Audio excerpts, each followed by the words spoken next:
Hey, hi everyone. Welcome and thank you for coming to the penultimate seminar of our Histories of Capitalism and Race series this year. I want to begin by thanking my wonderful co-conveners, so Sarah El-Kazaz, Samia Khatun, Lisa Tilley, who sat right next to me, and also our fantastic research and admin assistant, Tomi Chan, who isn't here today, but I am sure she is in warmer climes, so I'm very jealous of her.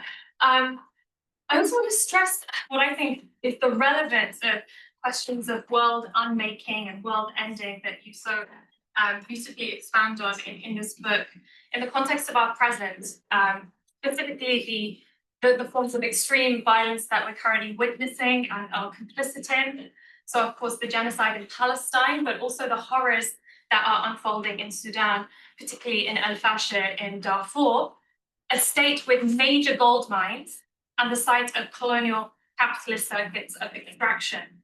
And I think we should all keep in mind that European countries, including our own, have been in the last 10 years working with militias, such as the RSF, to man borders and in fact to produce borders in Africa with the aim of inhibiting the movement of migrants into Europe through the Mediterranean.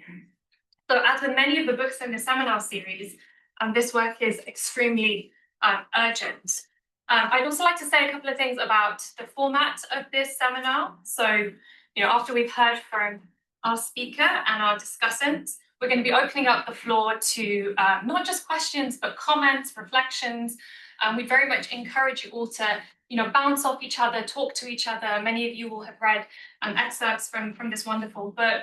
And so we're going to ask the speaker to remain silent for maybe 10, 15 minutes as we collectively reflect and, share our thoughts on this text and sort of give this text a life outside of the very wonderful author herself. So that's going to be the structure today. We're probably going to have 2 rounds of questions and responses before finishing off with Françoise. So without further ado, I would like to introduce our very lovely guests. So Françoise Vergès is a political theorist, curator, and writer. She writes on the afterlife of slavery and colonization, decolonial feminism, the museum, and climate disaster. She is the author of too many books to name, but I will name some of them: The Wombs of Women, Race, Capital, Feminism, A Decolonial Feminism, A Feminist Theory of Violence, and A Program of Absolute Disorder. She also regularly works with artists. So for the 2025 Bannister Fletcher Fellowship, she's organizing workshops on imagining the post-museum, and in London with the Whitechapel Gallery, Mosaic Room, and the Sarah Parker Redmond Center for the Study of Racism and Racialization next door at UCL, and in Paris with Cité Internationale des Arts and ULIP. I don't know if I'm pronouncing that correctly, my apologies. She's also currently working on a film about struggles in Réunion Island and her parents' personal archives. In 2024, she was alongside sociologist Fabienne Truong, a curator and writer of the first edition of La Ville d'Annecy in Paris.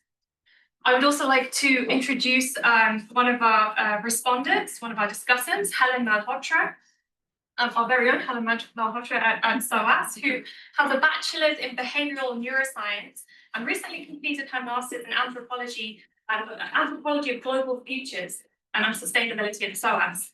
Helen's education in neuroscience and anthropology is driven by a curiosity around how worlds are constructed and perceived. She's interested in conversations around imagination and creativity, with an emphasis on challenging anthropocentric notions of world building. And finally, also our very own Lisa Tilley, who teaches political ecology here at SOAS and has published works on resource frontiers, race, and socio-ecological harm, amongst many other topics. So I would like to now invite Françoise to take over the floor. Well, I'm standing up, otherwise I don't see you in the back. Small person. Okay. Well, good evening and thank you for having me. So I have to explain where I come back from, because it's kind of connected to what we will be talking about. And at the same time, my mind is still over there. I'm just back from Rainier Island, as Annie said, and because I want to film, I'm starting to film about an anti-colonial struggle over there, 1950, 1980. The mechanism of pacification, I'm interested of, how defeat, what are the mechanisms that crush a mass movement that call itself communist and anti-colonial.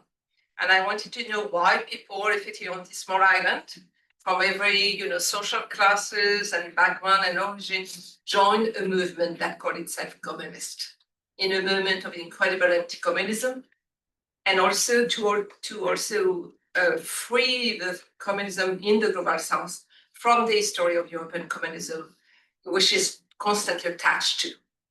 And most people in Europe will not know the name of communist leader, communist writer, communist fighter in the global south.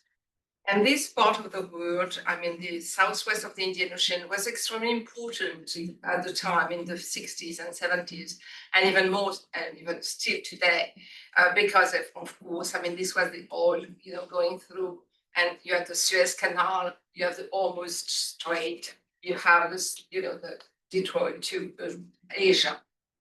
So I wanted to understand how that movement, started up, why it became a mass movement, why the French state panicked and was so afraid of it, and what were also the effectiveness of the tool of pacification. So the police report had been released and given to the local archives, so I had access to them, and it was very interesting to read all this police report. It's always quite interesting to read them and to see how this is organized. And I was imagining the incredible machine of surveillance, the fact that you had someone going to a meeting and taking notes, then giving this note, and then they are written down very well in good French, and then they are typed in 6, copy, because when we go to that and when we go to that. So imagining, a space, room with all men, typing like that, like copies of them, and that industry, that condition of production. So not just what happened, what was written, but the condition of production of surveillance then and now. So I was interested in that. I have to say that I found a report on me, in the police archive, which was quite surprising, I have to say. I was 15, so I thought, I didn't deserve it. But it was really interesting to see that. So I wanted to see that and ask also, so I interviewed old people and had them, why did they call themselves communist? What communism meant?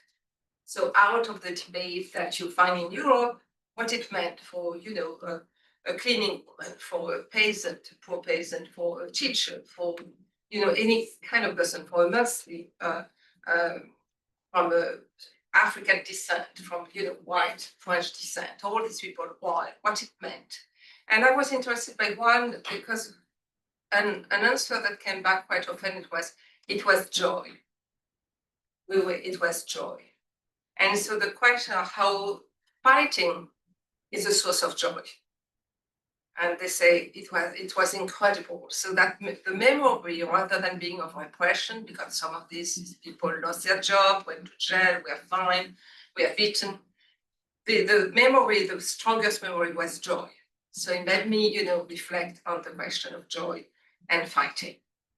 So it's not unrelated, as I said, to this book, because it's always thinking effectively of why people will stand up and how they stand up and how this goes through the body and the mind, and not just through ideology and text and words, and what are the mechanisms of pacification, especially also about what we see today. And I will talk about that. So why did I write this book? Because, I've always been interested in cleaning, the fact, and especially even more, not just domestic cleaning, not, what white families say, why don't you take the garbage out? Why don't you share why don't you clean, the laundry? Okay, no, the industry, the fact that effectively the bourgeois society rests on this exploited, underpaid work of millions and millions of women of color who work every morning or late at night to clean everything. And so for me, I work also at that on the visible and invisible, because quite often it said this work is invisible. And I say, no, it's not invisible. I mean, because we expect when we enter a room that the room is clean. We don't, we expect if we are in a hotel that our room will be clean, that if we go to a shop, to a commercial, that all this is clean. So this is not invisible. And if we see a cleaning woman, she's not an invisible woman. It's not like in the movie, we go around her. But what we don't want, what is not seen, is effectively capitalism. The fact that capitalism, like the functioning of capitalist society rests on that. So I'm always interested in what is there, in fact, to be seen, and that we don't see. So it's not that it's invisible. I don't say that it's invisible. It is visible, but we choose not to see, or not to make something out of the see. And I've always been interested in the education that goes through that, how we are educated not to see, not to hear, how our senses are effectively, crushed through school and in society. So we learn. So cleaning, as I say, it's especially white bourgeois feminism needed cleaning women to become professional and go out and have, being modern. The fact that this is exhausting, it's absolutely exhausting. And I was interested in the exhaustion of that work. It's very, very exhausting. And the women I work with in France, they were telling me, they got up at 5 a.m. in the morning to take the transportation to arrive in time at 7 in their job in Paris. Then they clean. Sometimes they have to do 2 or 3 places to have a decent salary at the end. And they go back hours, to their home where they still have to work.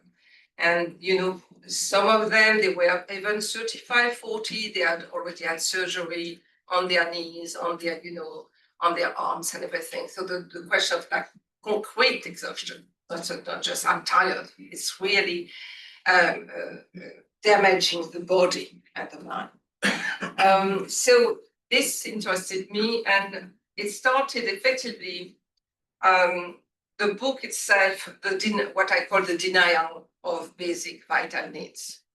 The basic vital needs is because we are human, as a human species, we're also an animal species. So there are needs that are not connected with desire. They're not connected with, I want this. We need to pee. We need to poop. We need, to eat. I mean, this is nothing to do with, it's part of our species. And why are they denied? And one of the things was after the flood in Pakistan, and I read, in Pakistan. Yeah, sorry, in Pakistan. There was like 1 million victims, and the NGO rushed, and a lot of people rushed, and none of them thought, none of them thought that you would have pregnant women among the victims.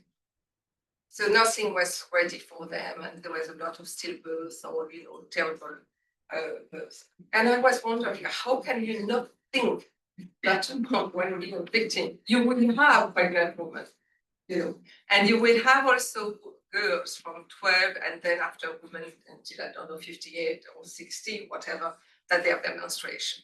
No sanitary pad, nothing. And the fact that that was forgotten interested me. And it was in Turkey also after the earthquake, same story. No sanitary pads, nothing prepared. And then, of course, I went in the camp of Gaza already by the end of 2023 and 2024, women had to cut, the fabric of their tent to make sanitary pads. So this question of, the denial, the structural denial, it's a choice. It's not, it's not, it was we forgot, to bring that interested. What interested on what? Why people, why was that, this denial of what is that you cannot avoid as a human being. And so this, what I put some thread around, the colonial racial division between clean and dirty, how historically this was built, who are the clean, what is clean, what is dirty. And so how this was through colonization, how this was built and constructed, the people who are dirty by nature, and those who are clean or like cleanliness by nature. And so Europe constructed itself as being clean, even though we know that, for instance, London and Paris, the capital and the biggest imperialist empire, were absolutely dirty. Everyone talk about, description of these two cities was awful. But that construction of sort of clean, dirty, and the question of smell also, how, like more this olfactory racism and this kind of, structural racism came up. And then justify effectively wasting and wasted. That you could dump, that the West could dump, garbage and other things on this sites because it's already, and so the image that I explore already of what you think as dirty places, and then effectively you will, the tourists will go, if they go to a market, an open market, they will say, oh, never buy food there, never buy fish there, be careful, and the smell will be very strong. And you're going to see, like effective, food, like and animals and living animals. And be careful, this is very dirty. And the smell will be very strong. Because, and then compared to that, the commercial world where nothing smells, even the fish doesn't smell, like food does not smell. So the construction of an unsmelly thing. And so this, how, this led to that. And so the question of dumping and also the pollution of air, of water, of soil and subsoil constantly. And this construction of a world which is, the glass, which is dirty and where you can dump things, and the north that has to be protected, and how this led to some environmental policies that will protect the north, and all the laws that will protect and the natural parks and so on. And then the global south carving some places so the West can go to enjoy, pristine nature or paradise or tropical paradise or animals. So this consolidation of this construction of this cartography by enclave, and the places, even in cities, you will see the neighborhood where you can have butterfly and birds and children and women can have, kind of run in the morning, and the places where there will be the garbage will not be picked up, there will be no bird and butterfly and so on and so forth. So that's how this has, it's being wasted. So, and I look at what Rose Wilson Gilmore call, the fabrication of vulnerability to premature death. Right? Effectively, how some human beings, when they are born, are already, like premature death is being fabricated. And after COVID, I was interested a lot in breathing and the question of lungs. And when I read that more people die every year of polluted air than of any other cause, I was very interested in the question of lung and breathing. How effectively unbreathing was for so many people. And breathing, which is, as you know, as human beings, if we don't breathe, we don't survive, was effective for some people. So this question of how it goes, it went very deep, even to the lung, that in fact, effectively, that the lung of so many people, even when they are born, more babies in the global south are born with smaller lungs now, for instance, or, and a respiratory disease as soon as they are born. So, of course, more weaker in frontal disease. So that this really concrete fabrication of, premature death. It's not, it's not an image. So this is what I was looking at. And of course, when the manuscript was ready to go to the printer, there was Al-Aqsa flood, or what is known as October 7, 2023. And the first thing that the Zionist government did was to cut water, electricity, and the entry of food and medicine. And this, so I saw that as effectively settler colonialism right now that target basic needs, water, electricity, food, target that right there. And we do know that Israel also has a policy of privatization of water, or contaminating wells in the Palestinian village. So the question of water. So, and of course, I talk about it in my preface. But now, when I look back at this and I look at the 2 years since, I mean, what has happened since, I think this was even like barely like did not even. It was nothing compared to what happened after. And so how do I, I understand now, after 2 years of genocide, of fabricated famine, of kidnapping, of systemic torture and violence to against the prisoner, Palestinian prisoner, how do I qualify, that? And how do I understand it, within the question of wasting and waste? What is it that is happening? And of course, what happened in Gaza, and of course in Sudan, but also in Congo and many other places, it brought effectively to light more than ever the double standard of Western liberalism. So to what extent effectively we know the lives that matter, the lives that do not matter, and was raised by Black Lives Matter, but even perhaps that's question of dehumanization. And remember, the Israeli minister just after October 7th said they are, Palestinian animals, and we can just kill them as we wish.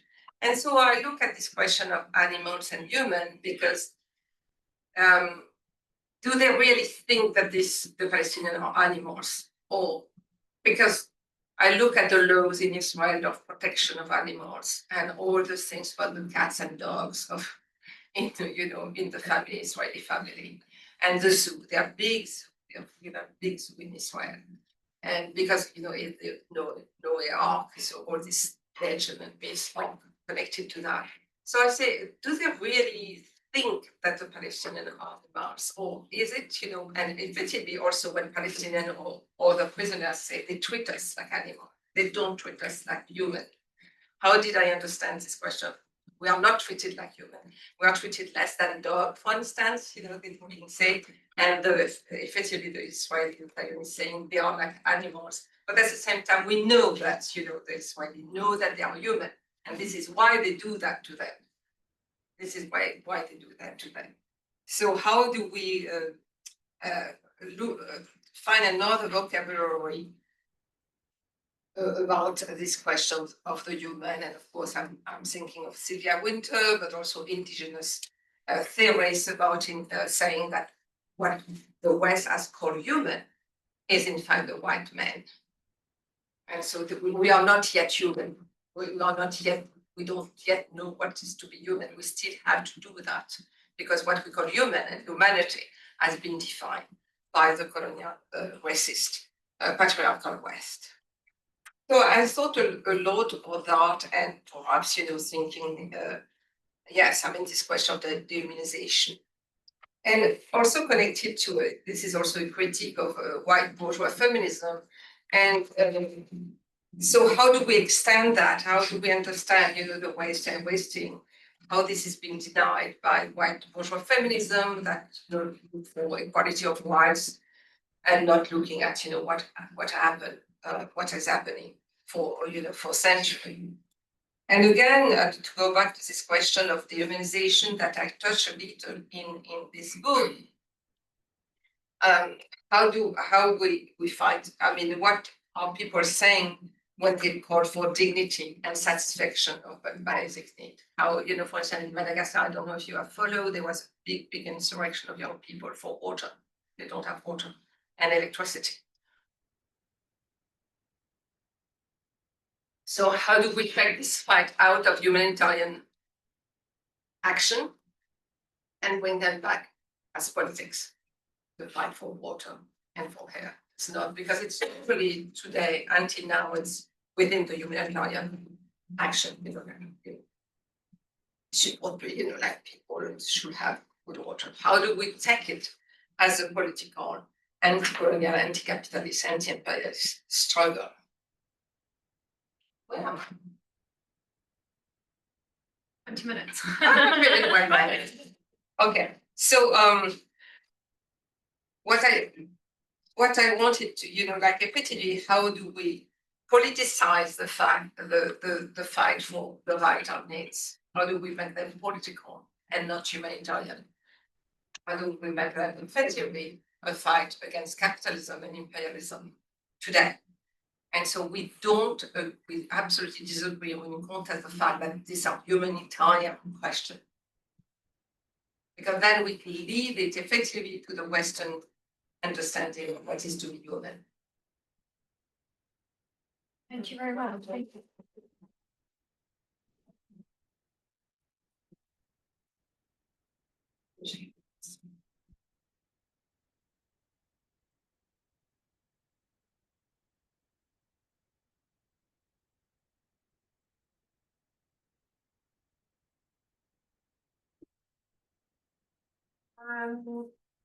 Wonderful. Thank you so much for that, Françoise. I just want to start by saying thank you for writing the book in the first place, since it contains so many sort of conceptual openings, portals, which really open up ways of analysing so many aspects of our current conjuncture, especially in relation to these connections between racialized and feminized labour in particular and ecology and how those intersect.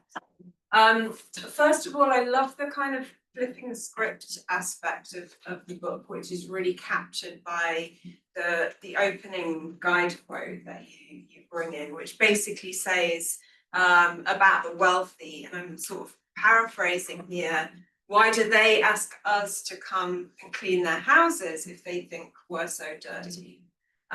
So it really flips this understanding of clean and dirty and wealthy and poor. And there's this great bit where you point out that the wealthy are actually really filthy. In the hotel rooms that the racialized women cleaners of Paris have to deal with are plain disgusting, actually. And so I always really appreciate how you start with the figure of the cleaner, and especially the women of colour on whose work the capitalist system depends. You've talked about this in your opening, especially in cities like London and Paris.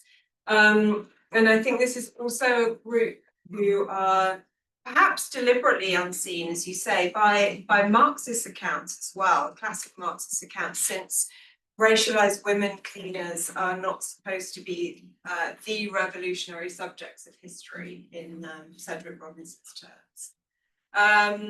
So it's really generative, I think, to see those women really centered in your analysis of kind of revolutionary politics, if you like, or resistant politics. And there's something very particular about the Ibis Batignolles strikers in the way that they not only went on strike, but that they made themselves so visible and so noisy in the process. So you talk a lot about this case, and as you say, they were like banging pots and pans and dancing and singing in their action. And in response to that, guests were throwing garbage at them. So I'd love to hear you say more about that collective action on the part of the Ibis cleaners, the ways in which that inspired you and sparked your analysis, and ultimately sort of what it achieved and symbolized beyond the focus on pay and conditions, and especially in relation to this kind of often silenced figure of the cleaner. And so, yeah, related to that, I suppose I wanted to ask about the focus on cleaning rather than on care more broadly as a basis of collective politics, which I think is also super interesting and generative.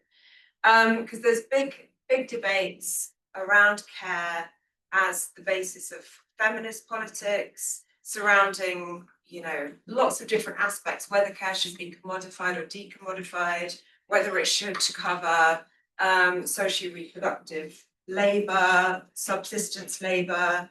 But there's also a really interesting proposition from the Red Nation Indigenous Collective, which comes out of the Standing Rock mobilization.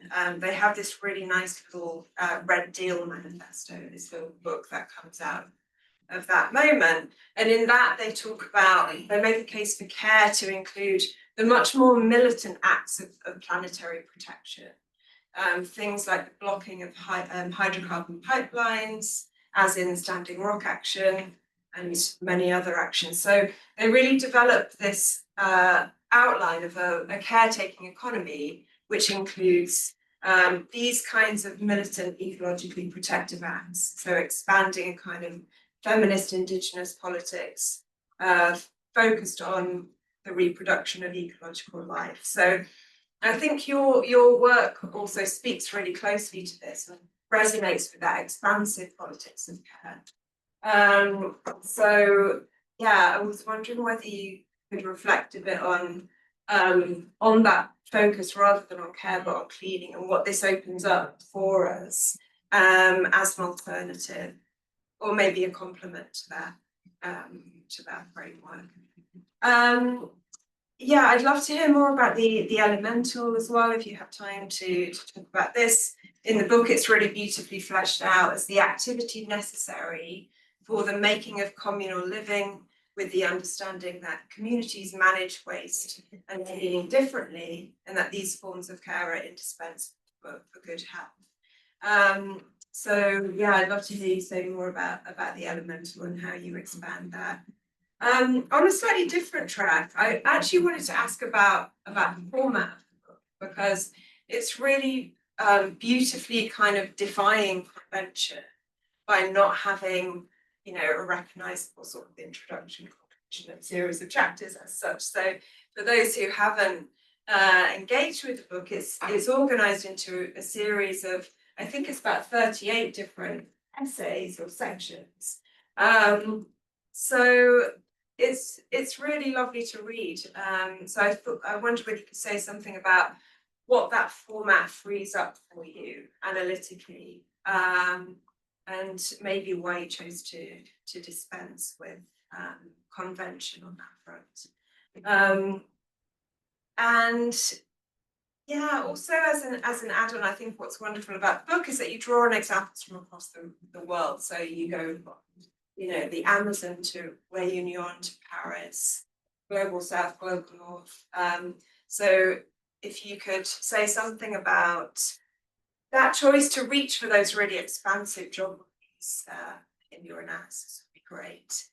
And I'd love to hear more about the link between your academic work and your incredible filming you've produced for us, like moving across these different registers.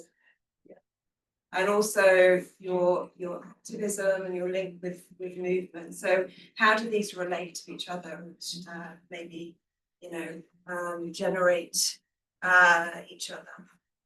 And just finally, if you have any space to reflect on or talk about how your own experiences of growing up, I think in Réunion and in Algeria, how have these shaped your work?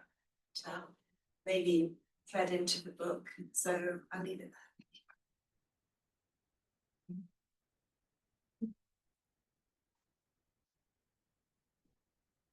there.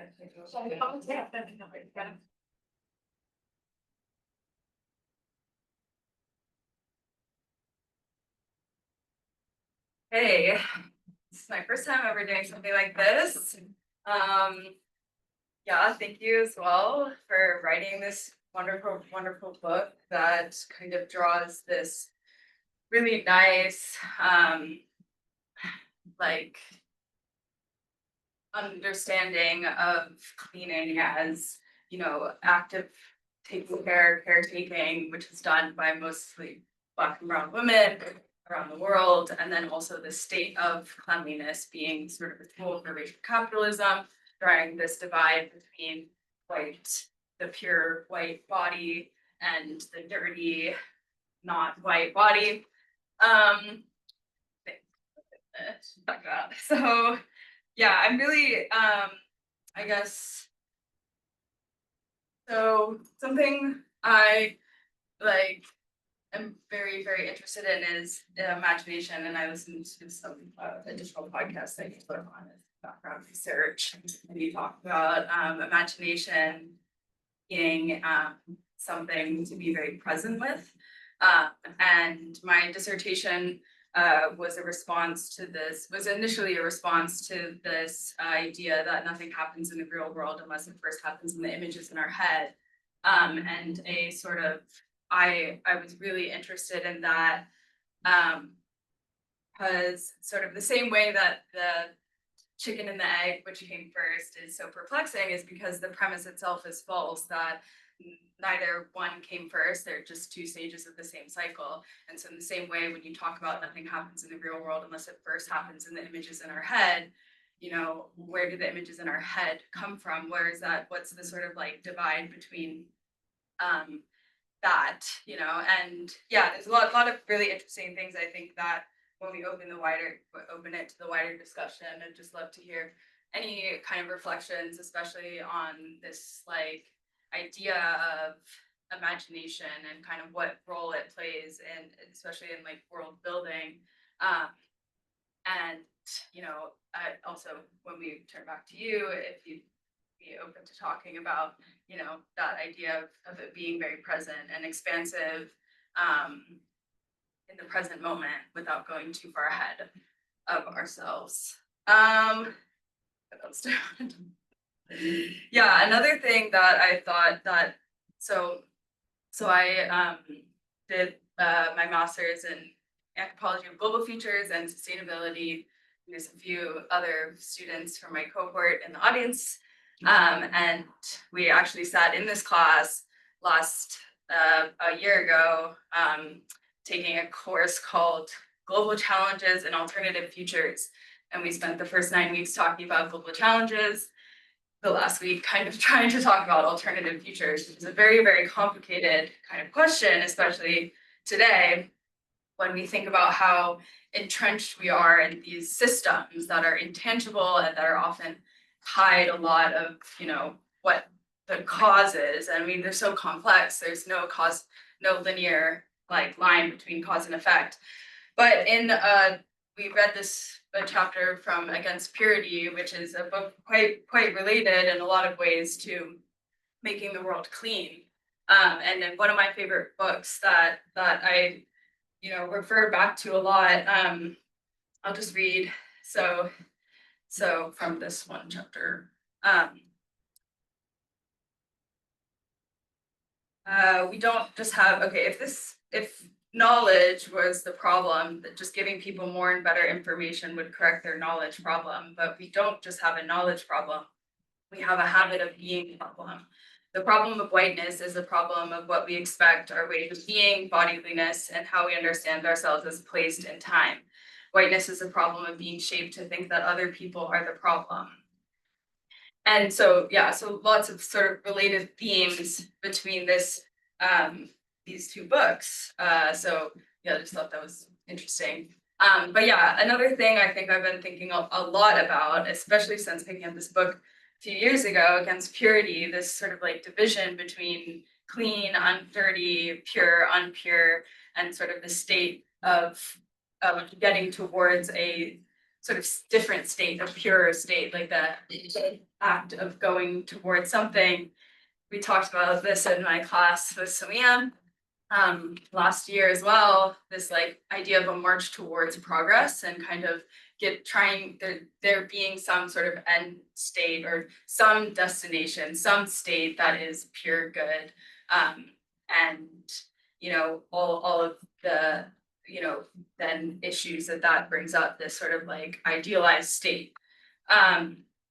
And yeah, I think another question I had, really, I know you talked about waste being, you know, what the powers that be decide can be discarded. That's what sort of your idea of waste, definition of waste is that, you know, it's a constructed thing that those who have political superiority have determined to be able to be discarded.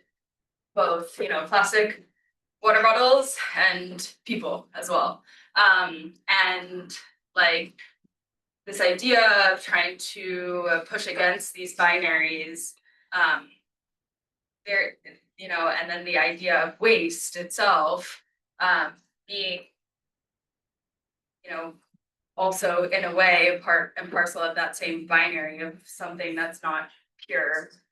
But yeah, I guess just to kind of wrap up my rambling thoughts here, I think like especially looking at like from a more environmental lens, like there is not a lot of there's no waste in the environment really. I did my dissertation fieldwork in a garden in London, and you know the head gardener always talked about how even dead trees can provide more life forms than living trees because some carpenter bees can get in there, and you know and in the garden just overall in that sort of ecosystem nothing is considered waste there, and so that's just something I've been thinking about a lot and open it up to everyone else to kind of reflect on these ideas of waste. But then there is, you know, things we consider waste. But how does that sort of our own conceptual framing of it tie into upholding these sort of same ideas of cleanliness and purity? Yeah. Okay.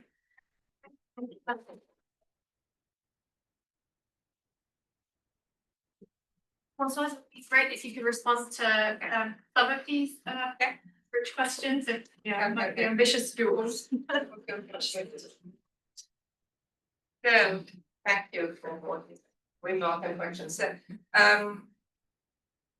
very clear, you know, how did it spark my analysis? I mean, how first, when I learned that the women were striking and there was a picket line, I went to say that, you know, what could I do? And at the beginning, there were very few people there with them, which was, I was surprised because I thought I would meet, you know, like a lot of people at the beginning. So that was surprised. And first, this woman, all the women I worked with, they were looking like the woman I worked with in Réunion. So they were like, you know, they were familiar to me. They were, that was one thing, so that familiarity. But also because for me, their struggle was very deeply connected with anti-capitalism, anti-racism, you know, and effectively for dignity and life. And I mean, the fact that, as you say, as you reminded when they were doing the picket line, the fact that the client was throwing, you know, garbage on them was like for me incredible. These women were cleaning their room, and so this constant question of, you know, that these are the dirty people we mean, but they will be the person who come to clean our place, but then we will still consider them dirty. Also, we will not only consider them, but we will act on them. We will throw them, you know, we will serve them. So that incredible fervent relation to cleanliness and dirtiness interested me very much. The fact that they say they were disturbed by saying, you know, because finally they were seeing the people, because when they met them in the, you know, in the corridor, they are the cleaning. There they were dressed in all their African, you know, dresses and so on, and they were coming and they were singing and doing music. And suddenly they became real. And that reality, the client could accept. As you know, if they were in their uniform of cleaning, that was okay. They could even say hello, be nice to them, even, you know, whatever. But this, they became, you know, like effectively, and that was, you know, unbearable. And that is very, you know, like it's racism. Care and cleaning. I mean, I would say that, for instance, for me, care and cleaning are connected.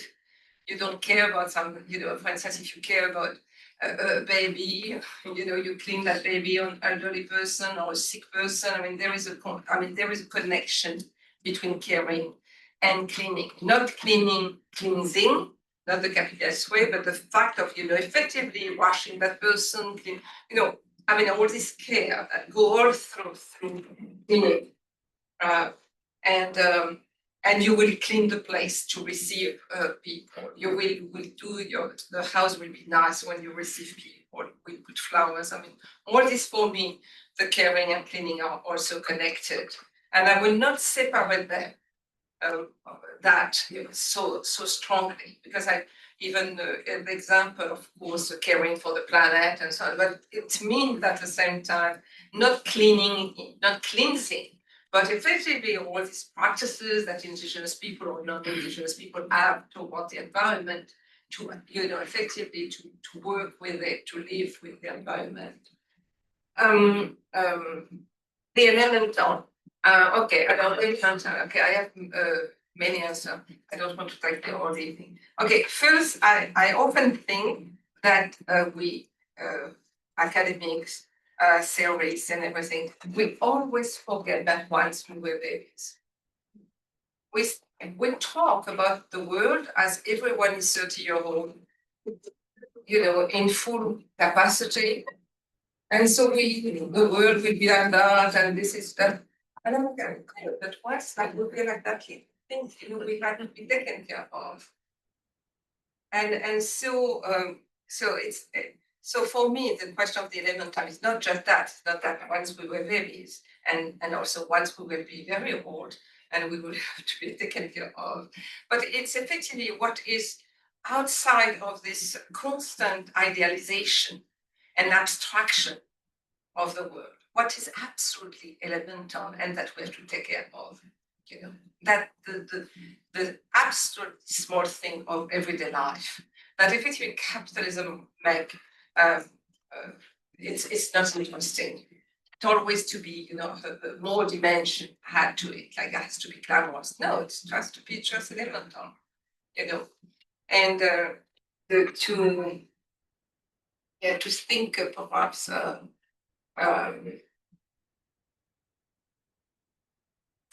What do we need to live a decent life, which is denied constantly, and as we see, absolutely denied to Palestinians. So, and there is an incredible effort to deny this vital needs. It's like, okay, Israel, we stop water, but we could do even more, like, okay, what could we do more? Like what more and more and more and more. And it's also an idea of what is life, which is totally mechanical. The format of the book, the conventional format is absolutely a torture. That's the first answer. And also because the thinking, I think sometimes it's like something has to be developed in itself. It does not need like a huge chapter. It's almost like in a conversation or so, did you think of that? Oh, I thought of that. It doesn't have to be fully, complete. It's thought, and so I leave it open for conversation. I don't like long. I try to make it also, as you were saying, that one thing to be taken out and becoming so. The expansive geography. This is connected a little with your last question. If you work in a small island in the ocean, the world matters. You don't think of yourself, as though knowing the world, and it's a very small island. It's totally lost in the ocean. You don't see any. It's not the Caribbean. You don't see an island. It's like lost. You just see the ocean. And my education with a communist intellectual was about the world. I mean, we heard about what was happening in South Africa. It was familiar. The fact that the question is like, those who fight over there help my fight here. When they are free, it's freeing. So that's it's a very deep for me conviction. I cannot think when I sometimes I hear the French always talking about France. I say, oh my God, they're really so narrow, so small. Because France is very small. It's a small country, and so, yeah, it's, and it's also, oh my God, also what I feel it's kind of narrow, it's like the house of the patriarch. Let, open the door and the window, breathe. And effectively also how things happen elsewhere. What are the formation that are both, you can see them everywhere, but they are also different in each place. That's very important. Academic work and activism, they are very much connected. Usually I write because something, there was a question and I need to answer it. I need to understand what happened. Otherwise I can't sleep anymore, so I have to do that. And the connection with activism is because also activism, the kind of activism, it bring you back to earth. Once, quite often, it's like, blah, blah, blah, blah, okay, like back to earth, okay, the difficulty, the one, the obstacle, the ego, and this and that, dealing with people, right? And also the fact that the enemy, you understand the enemy is absolutely like without, pity. I understood quite early as a child that France was what I learned at school and Victor Hugo and whatever. Right, but it was also a state. And the state never hesitated to crush. Never. If you threaten the state will kill you. It will criminalize you, as we see today with, pro-Palestine solidarity. And the accumulation of laws that narrowing the possibility of expressing yourself. And so that understanding of the state is extremely important for me. Extremely to remind ourselves constantly. And also to see that the West will always hinder freedom. Even though it's they say they are the word of freedom, the free word, right? They say freedom, equality, and fraternity, and human rights. They never stop hindering freedom and sovereignty. Every time a country tries to become independent, the West intervenes. With sanction, military coup, blockers, laws, trade laws. Don't forget that, whether, the the commerce, the World Trade Organization, the IMF, the World Bank, all these were institutions invented and created by the West to hinder freedom, to hinder the possibility of sovereignty. Every time, Iran, Mossadegh want to nationalize oil, coup. Mossadegh was just revolutionary. So for me, that question of activism and academic work that we have to understand. And as I say, I have to understand also the mechanism of pacification. It's not just, of course, beating you on the head, but how it will seduce you, it will divide. And incredible today, I don't know in the UK, but I see in Italy or France or elsewhere, how culture and art has become the soft belly of penetration of capitalism. So this is for me. So academic work is effectively, it's deeply connected because there is a question and I have to understand, I have to enter in conversation with people, and this is otherwise. And it's connected with, as you noticed, everything I do beside writing. And so working with artists and activists to do street theater on question that, how do you bring in the street a political question? We're connecting with street theater as it was in the 70s, a very strong form of intervention, film, all this. And my own experience of growing up in Romania, it's really, as I say, Indian Ocean is a very interesting place to look at the world from there. It's because away from the Atlantic paradigm, which is so strong in academia, the way academia see the world is, the Western academia is see the Atlantic and the North America and South America. It never sees the East, it never sees the Southeast.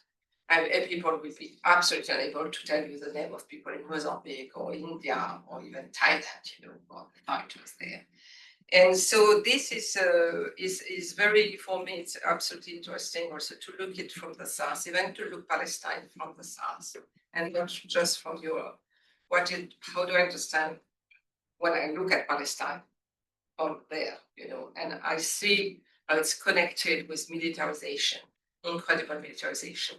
And the fact that the state of Israel is very, very present there, buying lands in Mozambique, buying land in Madagascar, training the police there, training the army, very present then, and the Gulf state also. So it's not, the usual US imperialism that's not with there anyway, or the British or the French, but this kind of the fact that they, for instance, it's Israel that own the water company of Madagascar.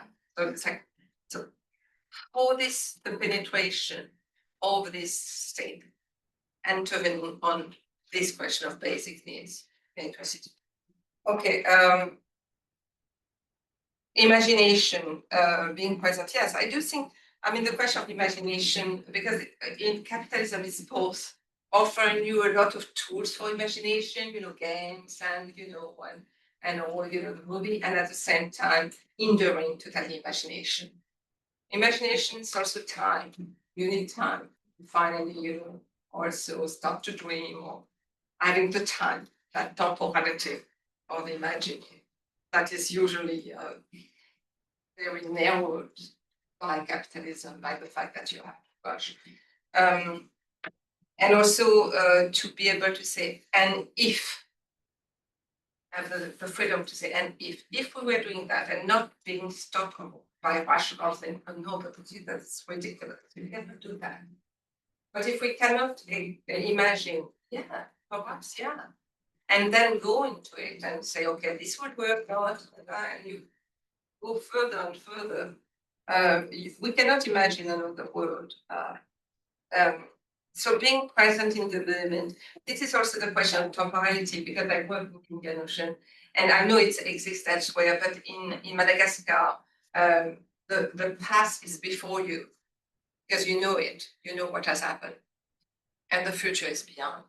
You don't see it. So there is not this kind of constant investment in the future that you have in the West, and the idea of progress, the way the West make it.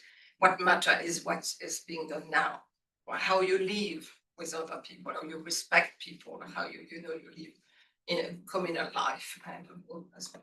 So that question of also temporality is very important for me. How perhaps this constant one day, the question, even the Christian thing, paradise when you die. No, but perhaps before I die, I would like to have paradise. Perhaps I don't need to die to find paradise, perhaps, how do I build paradise now?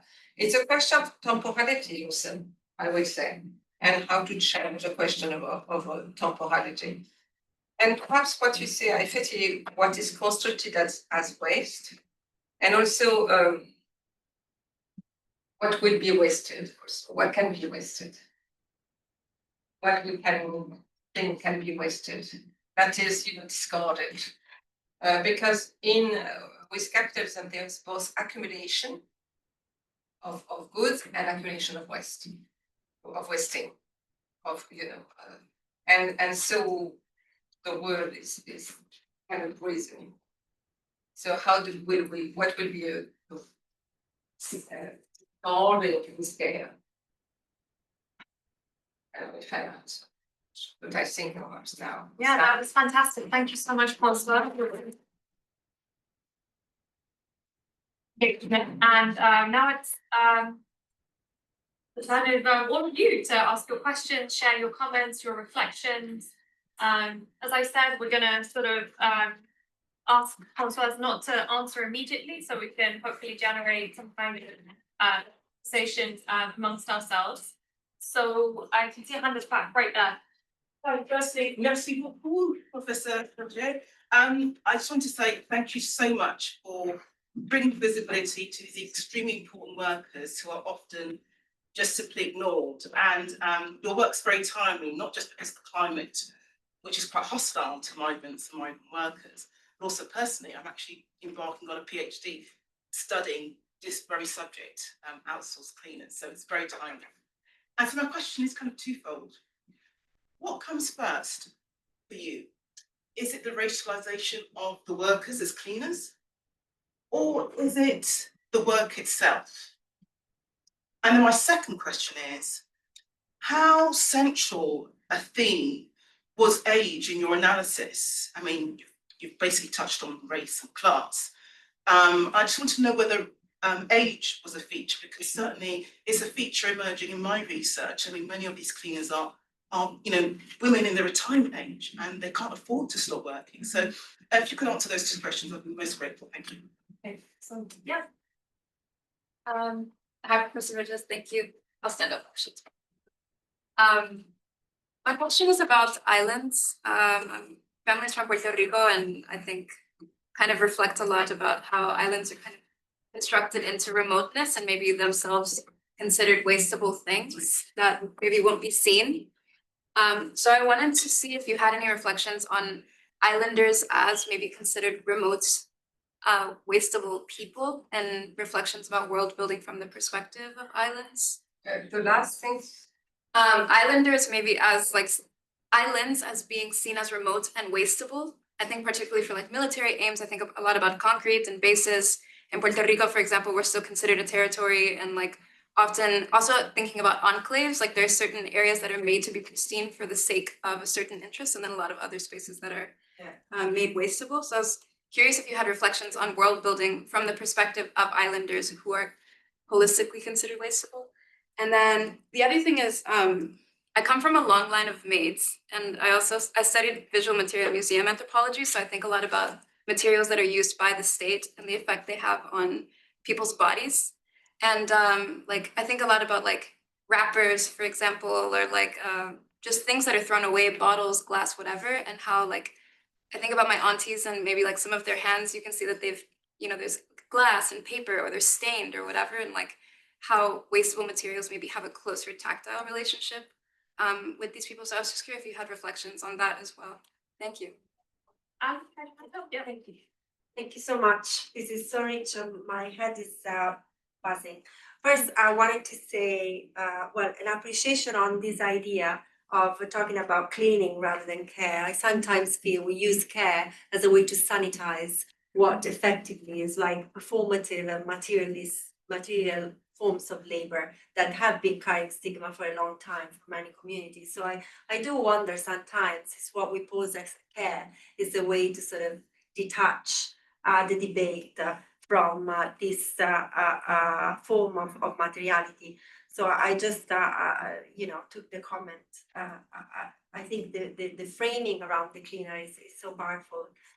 My question is around how we understand subjectivities and how we frame certain subjects as revolutionary as opposed to others. And I'm asking this because as an Italian, we have a very strong movements around pro-migration that has in fact framed the issue in the terms that you sort of posed with reference to Madagascar. So how is it that we transform these demands from humanitarian demands, from anti-imperialist, anti-capitalist demands?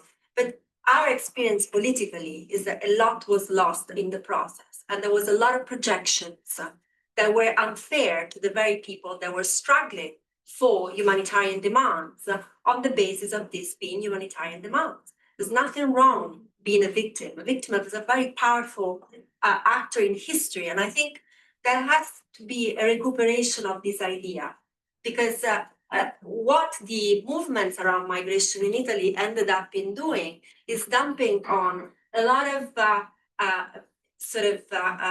vulnerable migrants their projection of them becoming this sort of forefront of the revolution, while in themselves, if you actually do work with many of these communities, the things they want are just entirely like a life in peace. They want a visa, they want a place to stay, humanitarian sort of demands, which in a sense, however, perhaps is also a question of mine.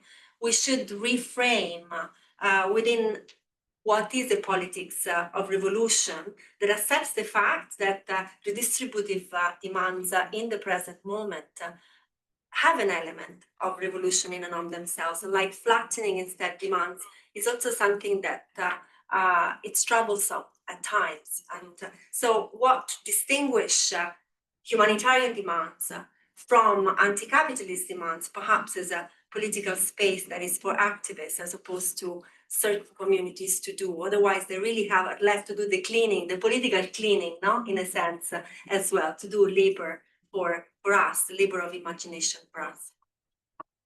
So I'm going to ask a few more questions, but in this, well, both being an abusive chair and in the spirit of engaging also between ourselves, I just want to say, I wonder if the idea of elemental needs, the way the way you've laid it out in this process, something that is an alternative to humanitarian discourse, but still retain some of that the urgency that you seem to be sort of talking about. People really do need. When you talk about sort of being a victim, there are certain things that they do need that shouldn't be effaced by our political sort of projections onto them as a sort of revolutionary subject. So that was just one thought, whether the elemental, or is there a different language that could sort of move us away from the problems and the baggage of humanitarianism. That's my own reflection, but I feel like we had another hand somewhere there. Yep. Yeah, my question is slightly linked. I obviously talked about Madagascar a lot, so they've had a history of sort of communism and perhaps failure, and then the current system, and there's a revolution and sort of a failure there. What would you perhaps like to see, as the solution? Would you embrace? Would you turn once again sort of communist, embrace socialist ideas? To embrace environmentalism as perhaps things that people can cling on to perhaps bring this sort of equality, to get rid of these inequalities in the ideas of cleanliness. Obviously, it's about the future. There's a lot of young people involved. But perhaps where might you think these solutions lie? Do you think that religion is perhaps a thing of the past to some extent? So perhaps it requires extensive sort of reformation of the state, and these sort of you're embracing humanitarians. Sort of question about how you felt perhaps about Madagascar's. Thank you. Comment there. Hi, thank you so much. That was wonderful. I'm going to shift to Bangladesh and garment workers, which you do actually. I haven't read most. I've read that part of the book. Before that, I do want to say something. One of the things that your lecture especially helped me think about is how to think about value and what is considered waste and what is not. So I would consider the incredible profits that Walmart and others make as we could relabel that as waste, or as that is the scandal, not just the exploitation. I think there's a way in which your book calls for us to rethink the way capitalism attaches values to things. That was just what I thought of. But in terms of what capitalism wants to make visible and what should remain invisible, that's sort of how I took what you talked about initially. There's something that structurally the system wants us to see and other things wants us to hide. And so the Rana Plaza disaster that you talk about and the COVID, the pandemic made visible things that, say, brands don't want us to see, right? There are these moments at which that happens. I see that. I'm wondering how to connect that to questions of seduction that you ended up with, pacification and seduction. How is it that in a place like Bangladesh, there is no, at the end of the Rana Plaza, murders, if you want to call it that, all of that, there is no critique of capitalism at the end from feminists or others. And I think that's something I'm really struggling with. And I found your concept of civilizational feminism very useful, which you don't talk about in this book. But I wonder if you could bring that in, because it has to do with this whole discourse of development, that ultimately factory work is really good for women. So I'm really happy I've been wanting to ask you this question for a very long time. Now you have the opportunity. Maybe just one or two more. So Samia, I know you had your hand up, and then we'll pick one. And then just to give Françoise a heads up, you don't have to answer all of them. You can pick one or two. We'll toss the questions together. So I actually just wanted to join Dina's question with Helen's response and the question from up there about the islanders' waste in, you know, the also thinking from Bangladesh. I was reading, as I was reading the book, I was thinking about the history of the word waste, and in the context of Bangladesh, Bengal, 18th century Bengal, the word jungle in English comes from the Bengali word jungle. And the definition, the earliest definition is in 1770, and it is jungle is land that has laid waste for more than 5 years. So it's obviously in that context, the concept of waste is one that's being mobilized to grab lands. And so once you then look into the history of that usage of waste, it's of course tied deeply to the grabbing of the commons. It's tied to a particular notion of value. So value existing in mixing labor with nature to make value in property. So I guess my question, and not necessarily for our speaker, but just for the room, is about, what future does the word waste have in these kinds of decolonial struggles? Is it to get rid of the word waste, or is a rethinking of the word waste even possible? It seems it's actually about rethinking value. So what happens to this concept of waste? Is it kind of intellectually and politically not of use? Was there one other hand that I missed somewhere? Yes, someone said. I hear two people mumbling, but I see you. Yes, sorry. Yeah, no, I guess I wanted to kind of reflect on something that came up to me when I was reading it, and that then came back in the lecture, which was, I guess, the difference, and I think you might have touched on it, which is the difference of like cleaning as opposed to like cleansing, and in this kind of like, and then relating to the state and how capitalism uses cleansing, ethnic cleansing, which is like to complete opposite then, I feel like, almost of cleaning in this conceptualization, where it's trying to remove these people of marked category as well. And I don't have a concrete question in it, but I do think it relates to what you mentioned as well. It's like people being waste, so like people being seen as waste, and then using cleansing to remove that kind of impurity. Really also back to what you said about purity. And I guess that's also very interesting then to like reflect on as I read this book. That's how I kind of also saw it. So yeah. Wow, fantastic first round of comments and reflections. Thank you, everyone. Turn it over to Françoise. I don't think you need to stand up, because actually you're perfectly captured by the camera. So Yeah, but well, you feel free to stand up, but you don't as you like. but also my voice is Full project, that's it, yeah. Okay. Anyway, rationalization of cleanness or the word, what comes first?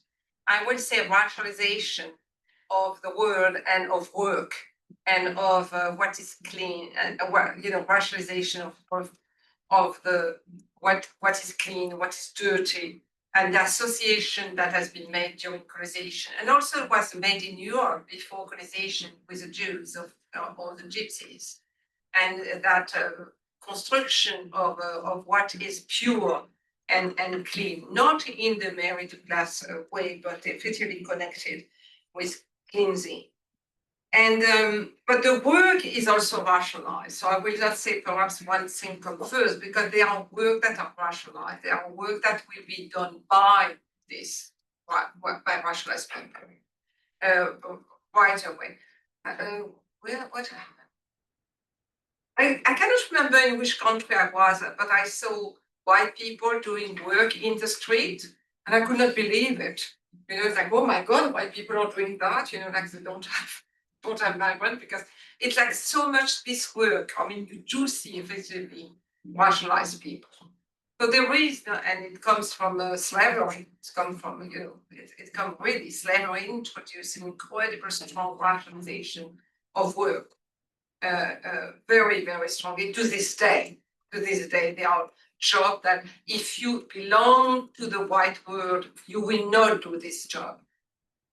And also, it's also connected with class. As soon as you have reached, you know, petit bourgeoisie, whatever, you will not do this job. And that is very strongly, effectively connected with racial capitalism. And this has to be unpacked and effectively it's connected also one of the questions, what would we do, you know, with cleaning if, you know, we were free? I believe the world was free and we had abolished capitalism and, you know, racial capitalism.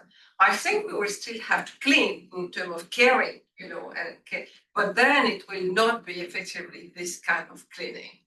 But we are not quite there.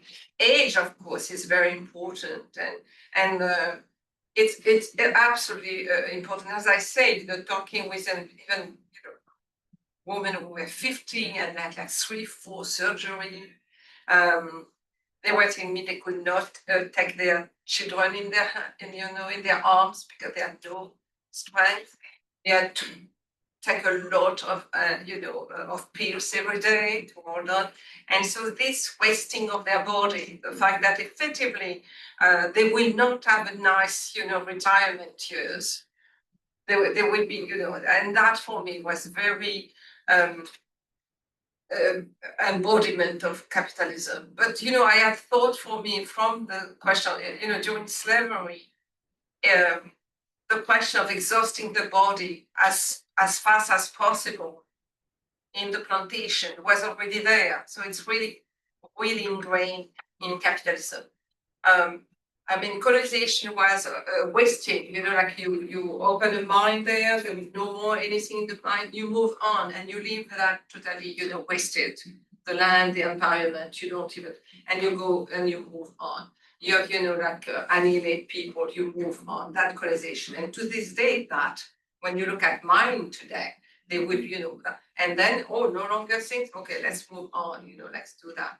So this, and the exhaustion of bodies, of mind, and of the environment, you know, cutting forests, entire forests. I mean, there is this history in Mauritius that the island was covered with forests of ebony, and ebony became very, very looked after in 17th century. It's very dark wood, beautiful wood, and so to do the insert of ivory was very, you know, sought after. In no time, there was not one forest standing. The Dutch cut everything. When there was no more ebony, they left to go to Java because this island, you know, didn't matter anymore. So that also wasting of land and moving. I mean, the land, you know, there will be other tree, you know, yeah, you know, nature, what we call nature, will, you know, do what they have to do, what eat, what they, whatever you want to call it, do, you know. But the point of this question of exhausting bodies and resources at land is absolutely tied to colonialism and capitalism. So effectively, and so the question of age and the incredible fight by the dominant classes against retirement, you know, that we should work until 75 or whatever. It's also part of that, the denial of effectively of age, but also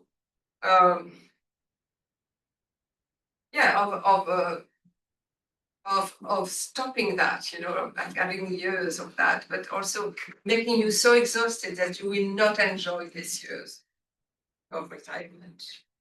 So that we should fight for retirement at 25.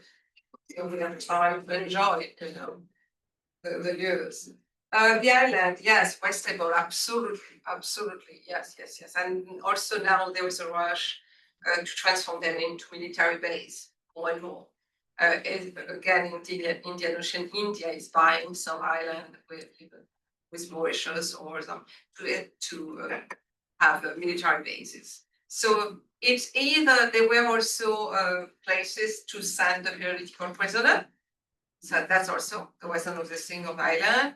So you send political prisoner, you test nuclear bomb, whatever. Like anyway, they can be disposed. They are disposable. They do not matter. But it's that's part also of the idea of what is a nation and what is a state. But it happened even in anti-colonial thought.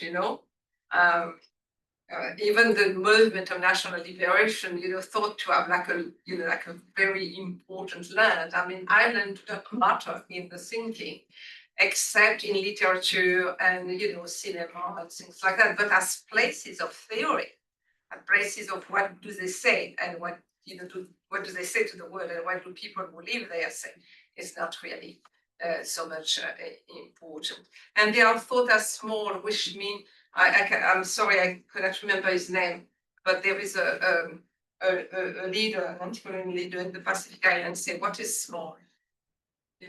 What is small? What do you call small? What is small? And this idea that that power has to go with a bigger place or expanding and so on. So that's also the question that's interesting to see.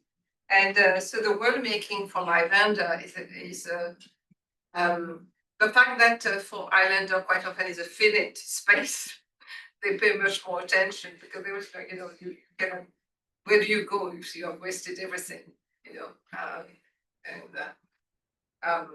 but also the connection with sea and water. Anti-colonial thought never included sea and ocean. The point was to free the land, to set up the border, to say this is a nation, this is new state, this is where. Water in ocean, they let it to the imperialist. And so maritime history is Western history, and to this day is the West that really control the ocean through the laws and through also the power.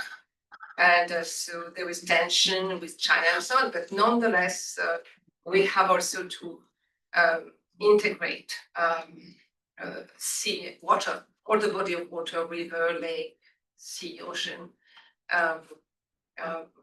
in our decolonial thinking, whatever we want to call that, because water is really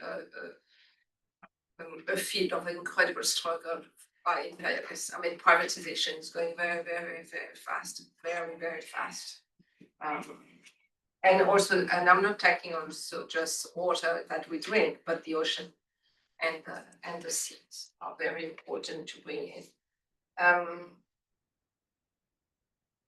Yeah, the humanitarian, yes, some people, yeah, I agree that for a lot of people, what they want is like to get paper and have a place where they can live and raise their children if they are children, and they don't want necessarily a revolution. They want a peaceful life, not peace, but a peaceful life.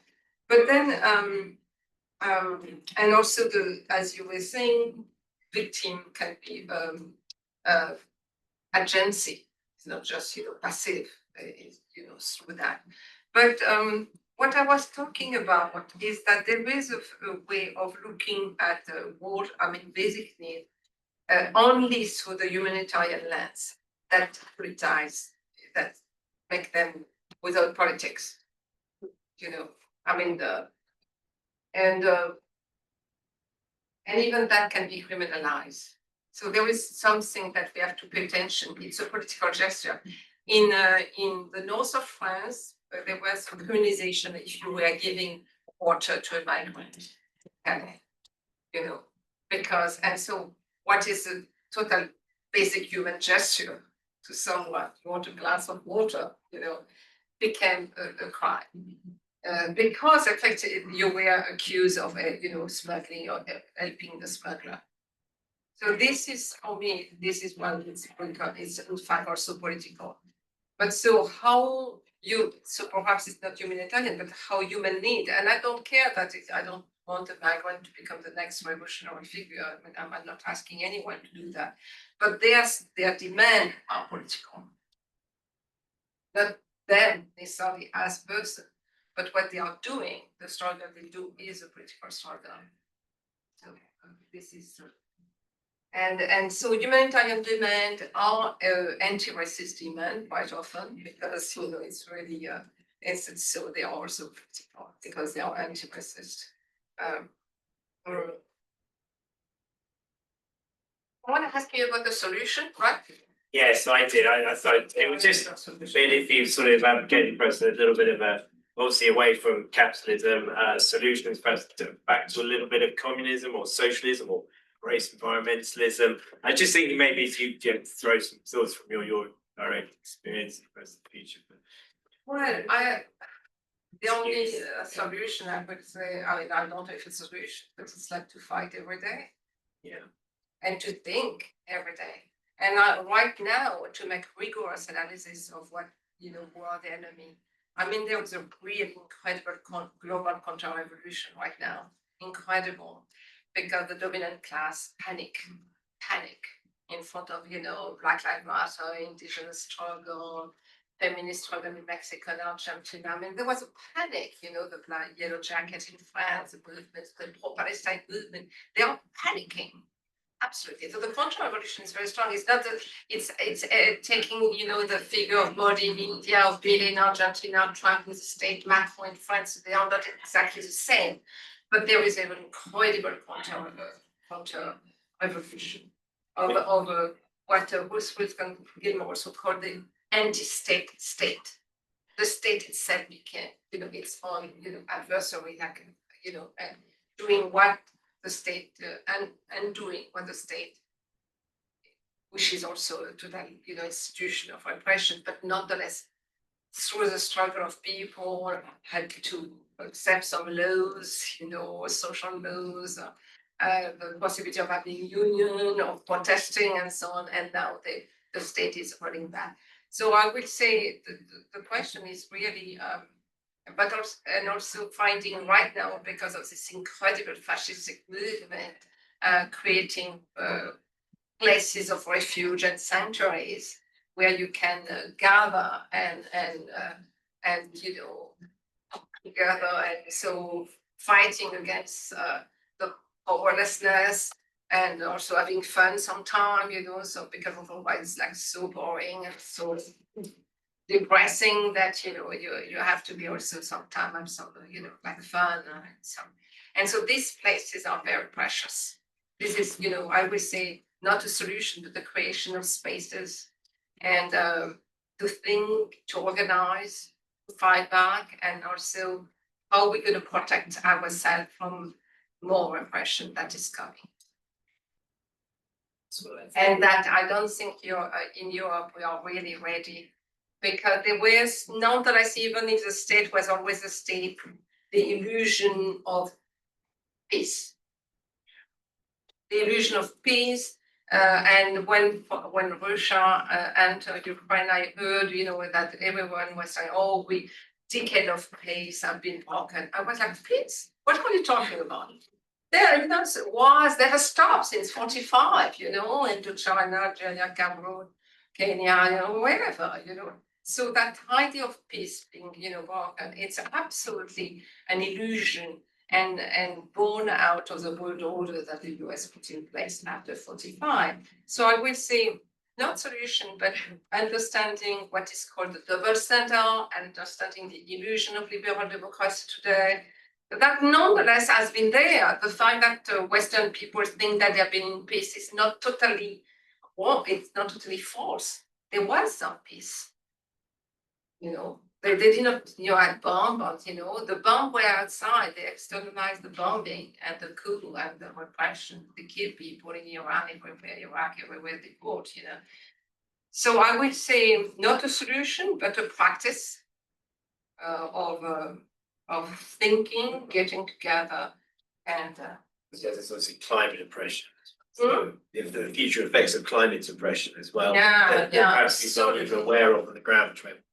yes, absolutely. So we can, sometimes we can be overwhelmed by what's happening.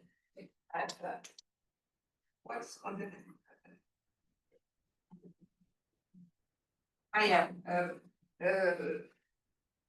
the value, capitalism attaching value and capitalism. Yes, of course. I mean, the way civilization or feminism work, and to make and how it has been so important, because as I say, in economic feminism, at one point imperialism and capitalism could not just talk about development, it did not work much. But feminism, women's right was so great, talk, because nobody is, for 14-year-old girl getting married. So women's, the feminism came to the rescue of capitalism and imperialism very strongly, and still rescuing capitalism and imperialism today is one of the most important. I mean, there is pinkwashing, of course, but feminism is very, very, very important. I mean, we saw it even with Palestine when, the Israeli minister said, oh, well, in Palestine, the women are veiled, they're not free, and, in Israel, they are free. So, feminism has become, is one of the most important weapons today. Very, very important. And when I was studying even, the foundation, international foundation, if you want to get money for one of your research or one of the things you want to do, you have to have a chapter on women's empowerment.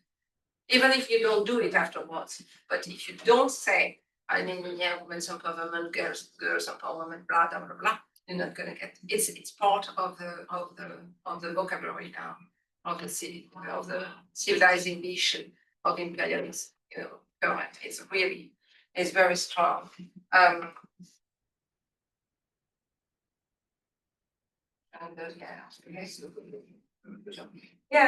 So again, effectively, we think about waste and cleaning in the colonial way, and I do think we must, because we produce waste, but not in the sense of capitalism.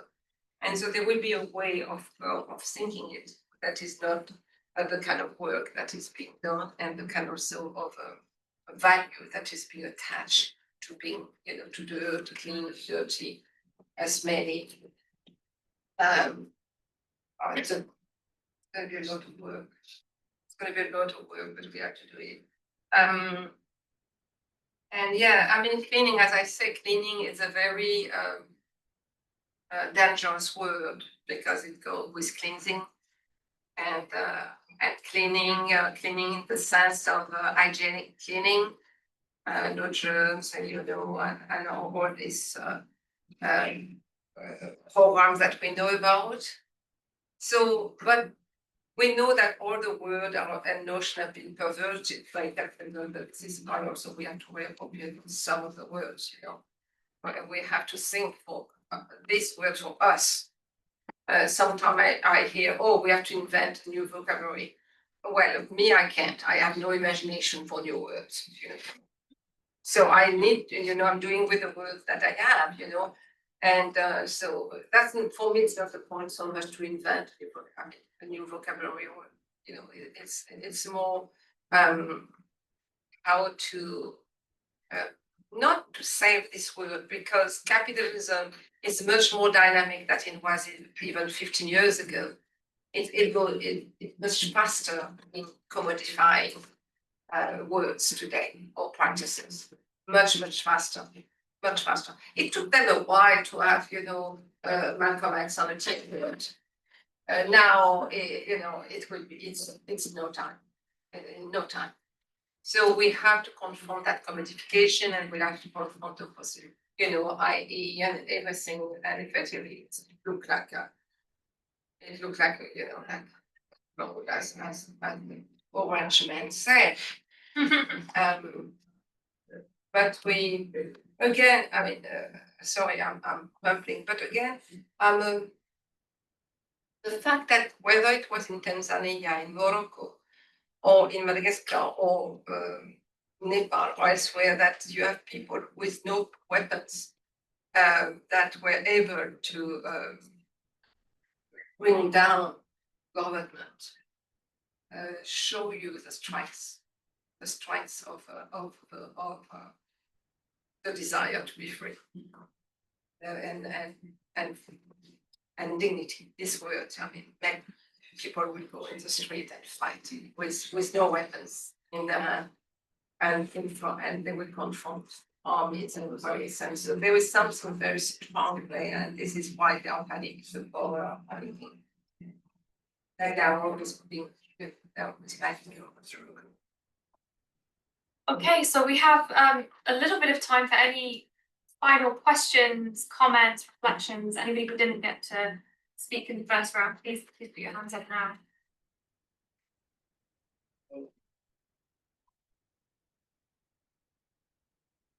Yes.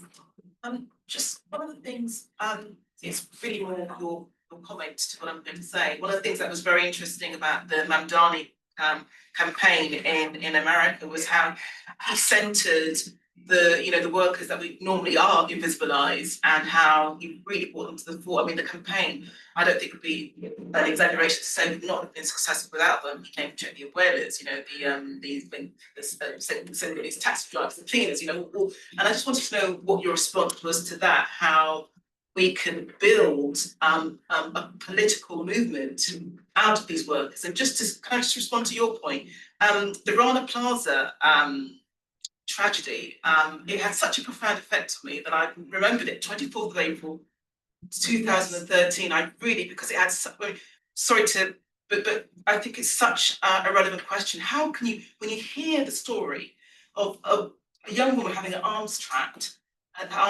and of course no access to any pain relief, and they had to saw the arm.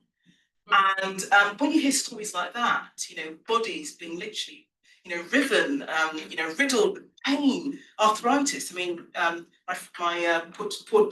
Puerto Rican friend here, I mean, I'm the daughter of cleaners. I accompany my mum on cleaning, so it's not just academic for me. It really touches me, and I hated the way she was looked at.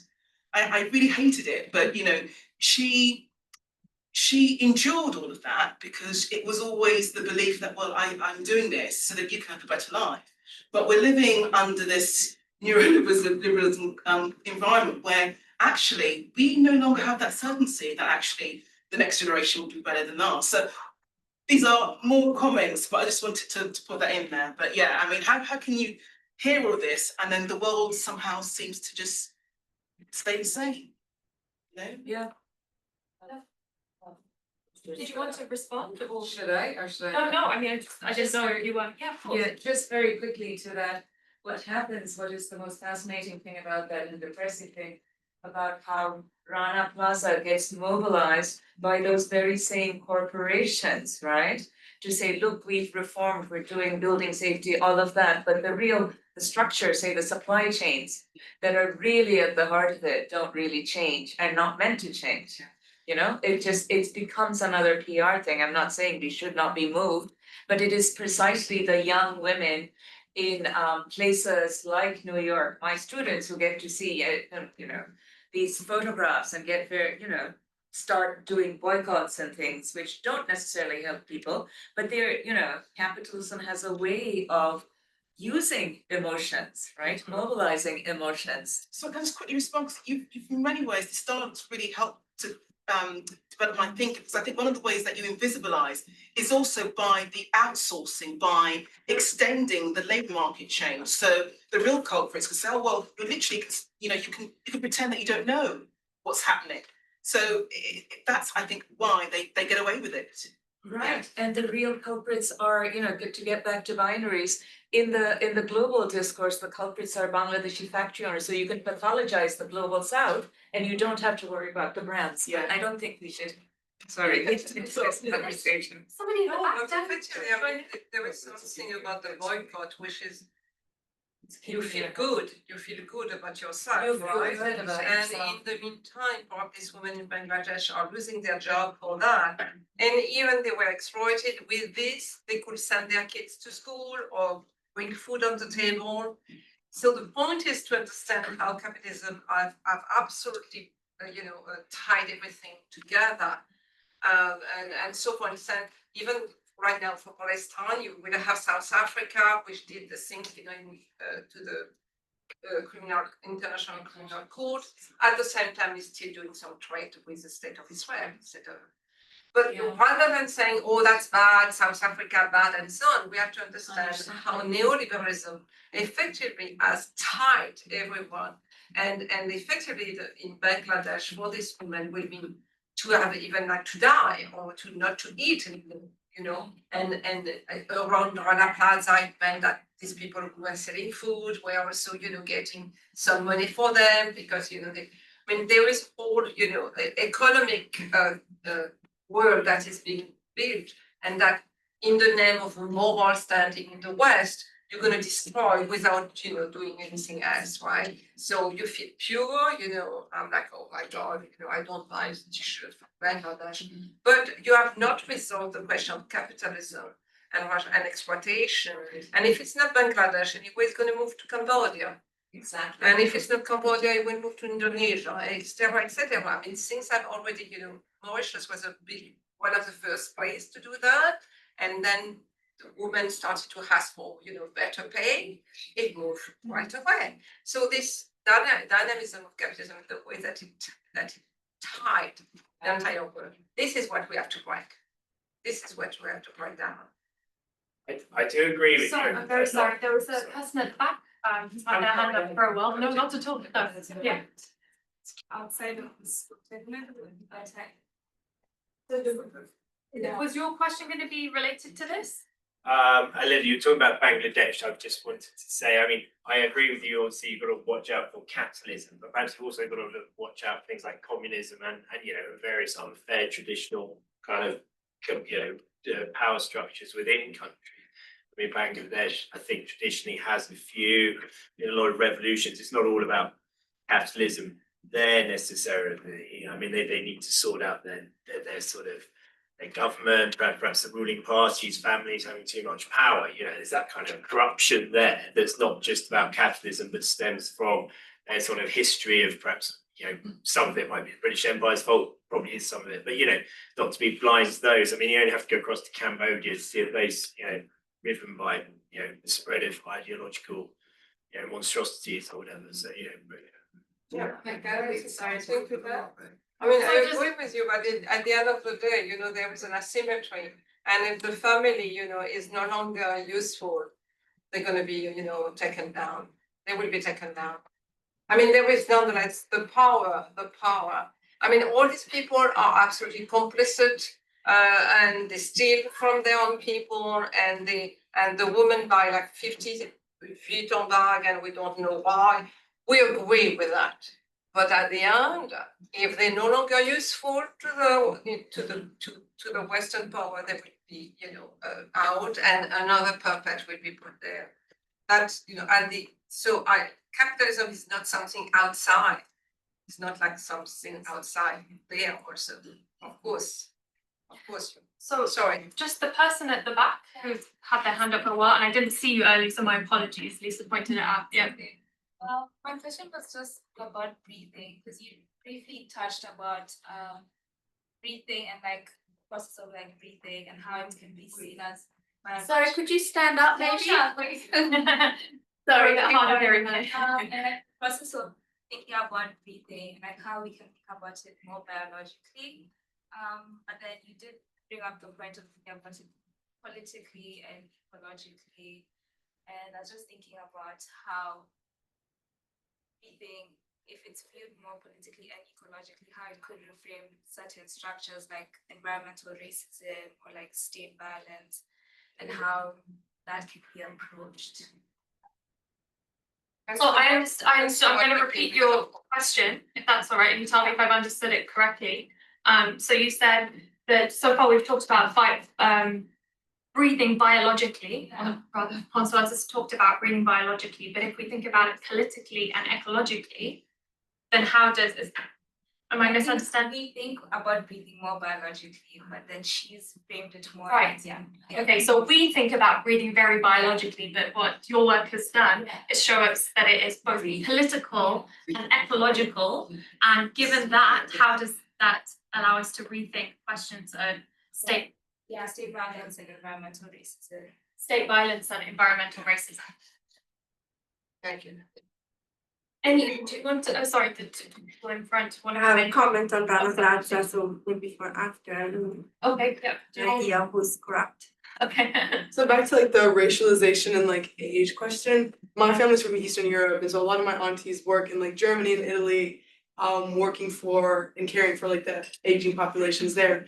And the New York Times recently took like an interest in the aging population of the women, the Eastern European women in particular, taking care of the aging populations of Western Europe. So there's also like the racialized dynamic of like who do we care about, who does the cleaning, and obviously the Eastern European woman doing that kind of like cleaning, caring labor in Western Europe is the minority, and so it seems to be a sort of game of like recognition, like politics, but it disguising itself as like the dignification of like labor.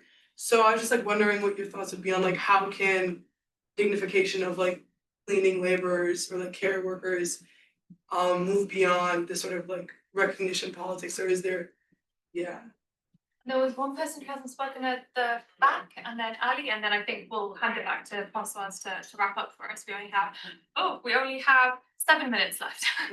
I hope I can be heard. I guess my question is on the counterfactual, because like that's what we were touching upon in like responses to these horrible, when you realize like the systemic structures that oppress always the same kind of people, and you're not one of those people, but you would like to do something, and like when we talk about boycott, and it's exactly that thing, is like, I don't want to be a part of this system, but we are.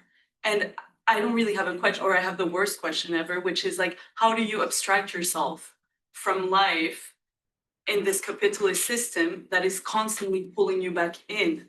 And I think everything that we've talked about, like migration in terms of like agriculture industry, and like the fact that the whole of like the strongest economies in the world rely on migrant labor for their like products that we eat, the way we're dressed, everything is interconnected, right? So like how do we manage to have some sort of action with the least negative repercussions and still stand in solidarity? Ali, do you want to come in Yeah, now? I wanted sort of to make a quick comment on this issues with Bangladesh and Rana Plaza, because I remember very well where I was when Rana Plaza happened, because I was interviewing, in fact, I work on a garment industry in India. So I was interviewing a CSR manager of a major brand in India, as we heard of Rana Plaza. And the things he was telling me is just about why this particular brand sourced from Bangladesh, what are the issues with Bangladesh versus India, and so on and so forth.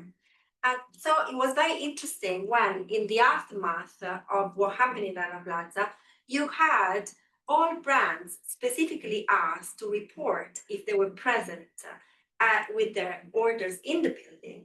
And the very brand that I interviewed, which I knew was part of that because I had the interviews in my hand, denied the presence of themselves in Bangladesh, to the extent of which that you have these images reported by global unions as well as local unions of people having to go through the rappels to identify the labels, right? To hold people accountable. So what we know in the aftermath of Rana Plaza are two things: that, of course, that the Bangladeshi people that were responsible were jailed. Actually, they're the only people that paid if something, and of course, everybody knows that there was corruption involved there. But the brands involved not only were not accused of corporate crime, but they took around 10 years to pay the very meager compensations that were eventually agreed out of a wave of protests that we had. So I think when we just sort of talk about corruptions in this context, we also have, again, if we pose it as Françoise done it on, in terms of who comes clean or who comes dirty, right? In this kind of events, I find it really interesting, and perhaps we just should pay some attention to sort of disrupting, right, these narratives if we actually then are factual and we look at the set of events as they unfold. Yeah, thank you. Hey, thank you so much, everyone, for a fantastic set of. Oh no, we're not clapping yet. Just for wonderful engagement that obviously has been generated by your presence and your work. So we only have about 3-4 minutes left. If you would like to maybe answer a couple of questions, share some final comments. Okay. One instrument I already answered to the question of moral standing, and also effectively the way in which you have always accomplice in a place, right? There was no seduction of capitalism and money and interest. But to the question of breathing, for me it's a very important, because of course it was also triggered by I Can Breathe of Eric Garner, but also George Floyd and everything, but also the fact that so it's police violence, but it's also about the unbreathing, the politic of unbreathing by racial capitalism, the way that it's fabricate the impossibility of breathing, and it's absolutely a political choice. It has nothing to do with the fact that okay, I'm now out of breath, and it's absolutely for me absolutely central. So the I Can Breathe as effectively the denunciation of police violence and anti-blackness, of course, but also as a way of effectively taking the air out of the world, taking the air out of the sea, out of the forest, out of the world, like effectively breathing that. And I wrote a little science fiction piece in which effectively imagine that the rich people will have built domes in which they can breathe, and they will have butterfly and trees and so on. And then the way in which we have been transformed, there are like a huge number of people who will die around 30, 35 because of the question of breathing. And so until they die, they are exploited. And then in the middle of that, there is women starting an underground railroad of breathing, politics, whatever. But it was effectively this question of breathing, which is very important to me. And thank you for your question. I don't know if I understood really, the Eastern European things, but what I will say that the racialization of work is a constant, process. And Cedric Robinson showed that has nothing to do necessarily with the question of color. So Eastern European women have been racialized in the West, but nonetheless, even in Italy, in which they are important, they will nonetheless not be like women from Africa and the Maghreb, so they will nonetheless be safe. So the whiteness, the whitening, nonetheless will even work within the exploitation. And so to which extent they will even, want themselves to be more whitened and entering also the world of whiteness, by in fact enriching finally whiteness, So, but if it and so beyond the political recognition, I'm not sure I understood that question, so I'm sorry. How do we abstract ourselves? We don't abstract ourselves. There is no possibility of abstracting ourselves, but what we can do is nonetheless be aware of what's happening and understanding that the world is not natural. The social world is not natural, has nothing to do. It's not the sun rising every morning, although the sun does not rise much here. But nonetheless, it's not about that. It's not. So it could be done otherwise. And that understanding that nothing is natural in the social world is a start. Understanding is liberation. So we live within it, but we can live free by understanding how it works, because it's not like why this is happening, or and the feeling of powerlessness that comes with, the feeling that, oh my God, this is like, a machine coming on you. When you understand why the mechanism, why it works, and what are the interests, and what are people, what are the ideology, why do we have libertarianism, why do you have post-humanism, and so on, what is in the mind of these people, and then it's nonetheless, it's not it's not like it's not mysterious, it's not something, it's not alien, people. They are just, but effectively you understand class conflict, racial class conflict, and that we are not all, human together. No, you have some people. And for me, for instance, these people, they may sometimes speak the same language. I understand what they speak, right? They speak French or English, and I understand. But in fact, they are much more foreign to my work than someone whose language I will not understand, but with whom I could, connect, through, I don't know, some kind of a human movement. So this is this question, like effectively you do have people ideologically absolutely engaged into profit, lives that do not matter for them, and they really defend that. They defend it because they think about us as waste that could be discarded. So there is a fight. There's a fight, but it's again, I will say what I said at the beginning. It can be also full of joy and also full of it's liberatory. It's a liberation to understand that. It's really like it's a strength. It gives you strength, even though you know that they are mean and they will not hesitate. But and anyway, the struggle is going to be long and it's going to be difficult. But people before us, they did also, they fought against incredible enemy. And so they fought. So we just have to do it. Heartening note.